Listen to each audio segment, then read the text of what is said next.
दोस्तों कहानी शुरू होती है और हम देखते हैं चंपक चूनावाला को, जो कि एक एडवर्टाइजिंग एजेंसी में काम करता है। चूनावाला ठरकियों के शहर लास वेगस में अपनी सिंगल माँ के साथ पला बड़ा था, जो कि एक शो गर्ल थी, जिसके चलते उसका पूरा जीवन सुंदर लड़कियों के बीच ही निकला, जिस वजह से वो खुद को लड़कियों के लिए भगवान का भेजा हुआ फरिश्ता मानने लगा। चूनावाला की शादी बर्बादी नाम की एक औरत से हुई थी और उसके साथ उसकी चपटी चूची नाम की एक 15 साल की बेटी भी थी। लेकिन अब बर्बादी ने चूनावाला को छोड़कर हाल ही में टेड नाम के एक आदमी से शादी की है और उसकी बेटी के भी उसके साथ कुछ खास अच्छे रिलेशन नहीं हैं। लेकिन चूनावाला की जिंदगी में अभी भी बहुत सारी लड़कियां हैं जिन्हें जरूरत पड़ने पर वो उनकी दबा कर लेता है, जिनमें से एक है उसकी क्रश लोला, जो कि एक कॉफी शॉप में काम करती थी। हम देखते हैं कि चूनावाला अपने काम में बहुत अच्छा है और वो लोगों को प्रोडक्ट बेचने में बहुत ज्यादा स्किल्ड है। हालांकि वो ये तो जानता है कि लड़कियों को पटाकर उन्हें अपने बिस्तर पर कैसे लाना है, लेकिन लड़कियों के मन में क्या चलता है इसके बारे में वो कुछ भी नहीं जानता।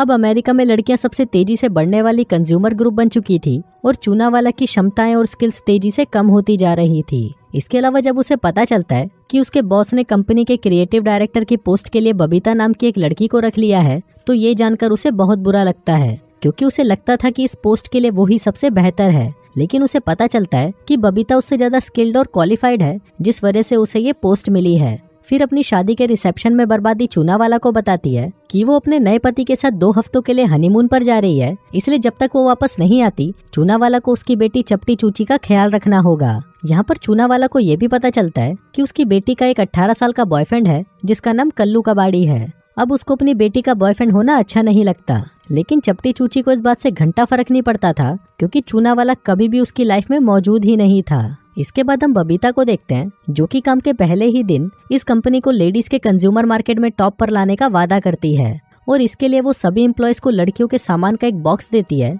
और उन्हें इसे बेचने के लिए कल एक नए आइडिया के साथ वापस आने को कहती है। उस बॉक्स में anti wrinkle cream, mascara, lipstick, pregnancy kit और कई तरह की चीजें होती हैं। फिर घर पर चूनावाला औरतों को मनाने के लिए कुछ आइडियाज को सोचने की कोशिश करता है, लेकिन उसके दिमाग में ऐसा कोई भी आइडिया नहीं आ रहा होता। तभी चूनावाला अपनी बेटी के बैग को खोलकर उसमें से एक पॉप म्यूजिक की सीडी चलाता है, जिसके बाद वो शराब पीते हुए लड़कियों के एक एक प्रोडक्ट को इस्तेमाल करने लगता है। लेकिन फिर वो जैसे ही लड़कियों की ब्रा को पहनने लगता है, तभी वहाँ पर चपटी चूची अपने बॉयफ्रेंड के साथ आ जाती है। अब अपने बाप की ऐसी हरकतों को देखते हुए वो शर्मिंदा होकर अपने बॉयफ्रेंड को वापस घर भेज देती है। चूनावाला अपनी बेटी को समझाने की कोशिश करता है, लेकिन उसकी बेटी उसे गालियां देकर अपने रूम में चली जाती है। अब चूनावाला अपनी एड कंपनी के लिए आइडिया सोच रहा होता है, जिस दौरान वो एक ड्रायर उठाकर उससे बकचोदियां करने लगता है, लेकिन तभी वो फिसल जाता है और ड्रायर पकड़े हुए सीधा बाथरूम में गिर जाता है, जिससे उसे करंट के झटके लगते हैं और वो वहीं बेहोश हो जाता है। फिर अगली सुबह चूनावाला को उसकी नौकरानी कमरे की सफाई के लिए जगाती है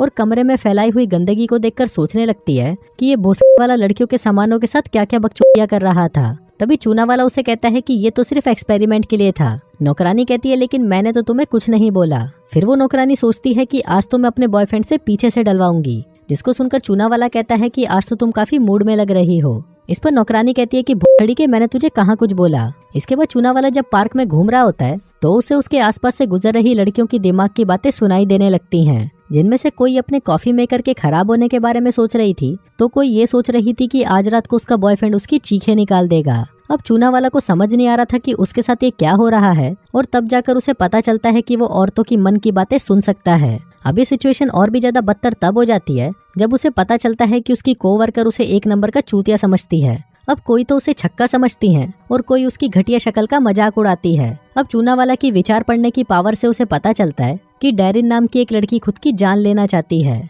इसके साथ ही उसकी सेक्रेटरी उसके साथ काम करके खुश नहीं है और वो कंपनी से बदला लेने के लिए कंपनी के फोन का इस्तेमाल अपने बॉयफ्रेंड को कॉल करने के लिए करती है। अब चूनावाला औरतों की मन की बातें सुन सुनकर बौखला जाता है और वो टेलीफोन डायरेक्टरी से किसी डॉक्टर का नंबर ढूंढने लगता है, लेकिन तभी वहाँ पर उसका कोवर्कर आकर उसे मीटिंग में ले जाता है। फिर मीटिंग में चूनावाला बबीता को इम्प्रेस करने के लिए अपनी लड़कियों की विचारों को सुनने वाली शक्तियों का इस्तेमाल करता है और उन्हें बताने लगता है कि औरतों को क्या क्या प्रोडक्ट चाहिए।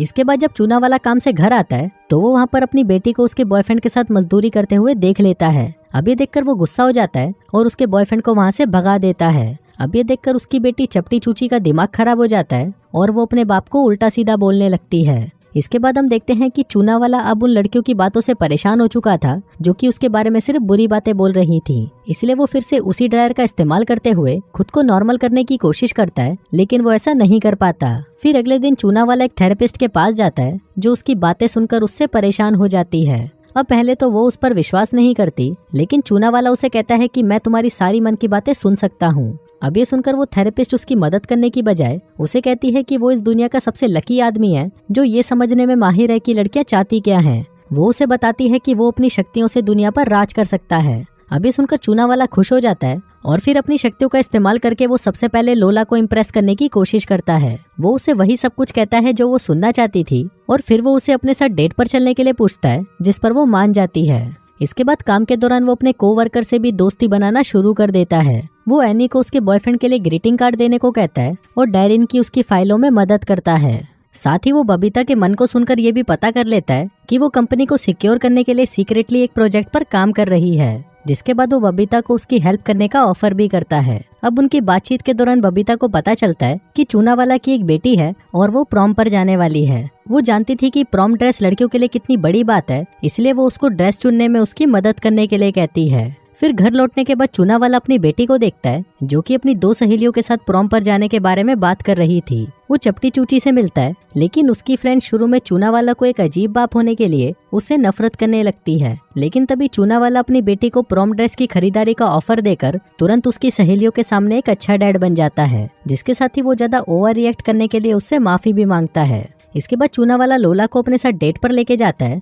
और अपनी पावर्स का इस्तेमाल करके इस डेट को उसके लिए सबसे अच्छी डेट बना देता है। इसके बाद जब वो दोनों मजदूरी करने के लिए लोला के घर जाते हैं तो वो शुरुआत में उसके साथ अच्छे से मजदूरी नहीं कर पाता, क्योंकि लोला उसके हर एक शॉट पर उसे मन में गालियां दे रही थी। लेकिन फिर उसकी बातें ध्यान से सुनकर चूनावाला लोला के साथ ऐसी मजदूरी करता है कि वो लोला की चीखें निकाल देता है, जिससे इम्प्रेस होकर लोला अपने मन में उसके घोड़े को एनाकोंडा कहती है। अब चूनावाला लड़कियों के चेहरों पर ज्यादा फोकस करने लगता है और औरतों के साथ बार बार डेट पर जाकर उन्हें समझने की अपनी स्किल्स को सुधारने लगता है। चूनावाला बबीता के साथ भी ज्यादा समय बिताने लगता है। वो बबीता के मन में से उसके आइडियाज को चुरा लेता है और उसे उसी का ही आइडिया सुनाकर इम्प्रेस कर लेता है, जिससे बबीता को लगता है कि उन दोनों में बहुत कुछ सिमिलर है और वो उसे पसंद करने लगती है। इसके अलावा चूनावाला के अपनी बेटी के साथ रिलेशन अब ठीक होने लगते हैं। वो उसके प्रोम के लिए उसकी ड्रेस ढूंढने में मदद करता है, जिससे फाइनली वो उसके साथ एक अच्छा बॉन्ड बना लेता है। लेकिन यहाँ पर चूनावाला को शक है कि उसका बॉयफ्रेंड उसे छोड़ने से पहले उसके साथ सिर्फ सोना चाहता है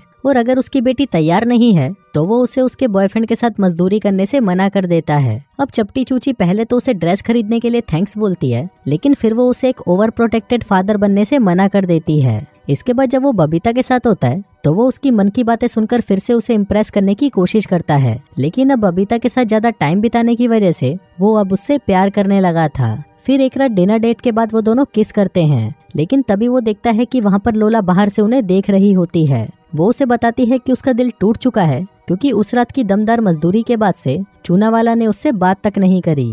अब चूनावाला को ये सुनकर बहुत बुरा लगता है, लेकिन अब वो उससे पीछा छुड़ाने के लिए उसे कह देता है कि वो एक छक्का है और अगर वो स्ट्रेट होता तो वो जरूर उससे शादी कर लेता। अब ये सुनकर लोला को थोड़ा अच्छा फील होता है और वो खुश होकर वहाँ से चली जाती है।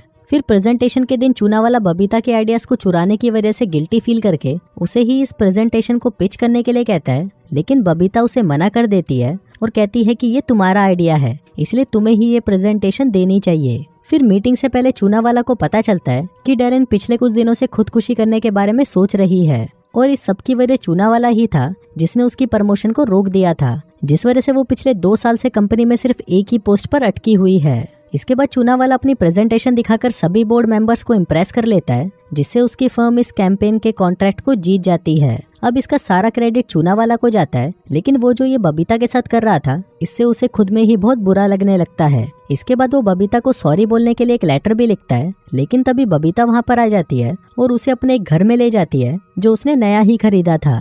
बबीता इस घर को लेकर बहुत खुश थी, जिसके बाद वो चूनावाला के साथ वहाँ पर पलंग तोड़ मजदूरी भी करती है।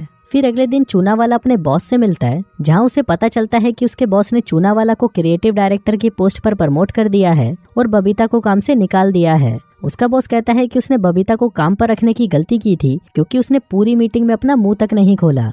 अभी सुनकर चूना वाला को और भी बुरा लगता है और वो अपने बॉस से कहता है कि इस प्रेजेंटेशन का पूरा आइडिया बबीता का था और वो उसे बबीता को काम पर वापस रखने को कहता है। फिर चूना वाला खुद बबीता को ढूंढने के लिए वहाँ से जाने लगता है, लेकिन तभी उसे पता चलता है कि डैरेन जो खुदकुशी करने वाली थी वो आज काम पर नहीं आई है। अभी जानकर वो डर जाता है और डैरेन को देखने के लिए उसके घर जाता है ताकि वो उसे रोक सके। फिर रास्ते में चलते वक्त चूना वाला बिजली के खंभों में धमाका होते हुए देखता है जो कि सीधा आकर उसके ऊपर गिरता है। फिर घर पहुंचने पर चूना वाला को वहाँ पर एक सुसाइड लेटर मिलता है, लेकिन तभी वो देखता है कि डैरेन अभी भी वहीं पर होती है। फिर अपनी गलती को सुधारने के लिए चूना वाला उसे कहता है कि वो उसके प्रमोशन का ऑफर लेकर आया है। फिर डैरेन से बात करते वक्त चूना वाला को पता चलता है कि अब वो उसके मन की बात नहीं सुन पा रहा, जिसका मतलब था कि उस बिजली के धमाके ने उसकी पावर्स छीन ली थी। इसके बाद वो बबीता के घर चला जाता है, लेकिन उसे पता चलता है कि वो अपने घर पर नहीं है। इसके बाद चूना वाला को बर्बादी का फोन आता है जो उसे बताती है कि चपटी चूची उसे कहीं मिल नहीं रही। अब चूना वाला परेशान होकर सीधा प्रॉम में पहुंच जाता है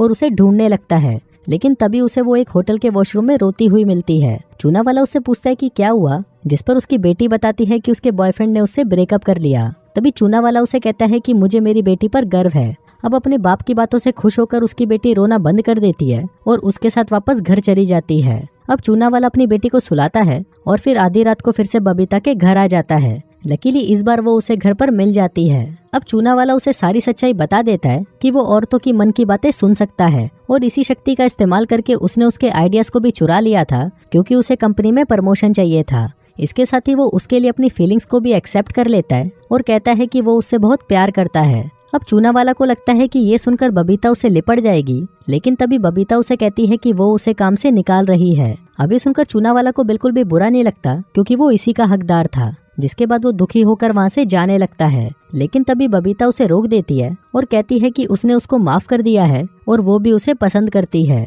अब वो दोनों एक दूसरे को चूसने लग जाते हैं और इसी के साथ ही ये कहानी यहीं खत्म हो जाती है।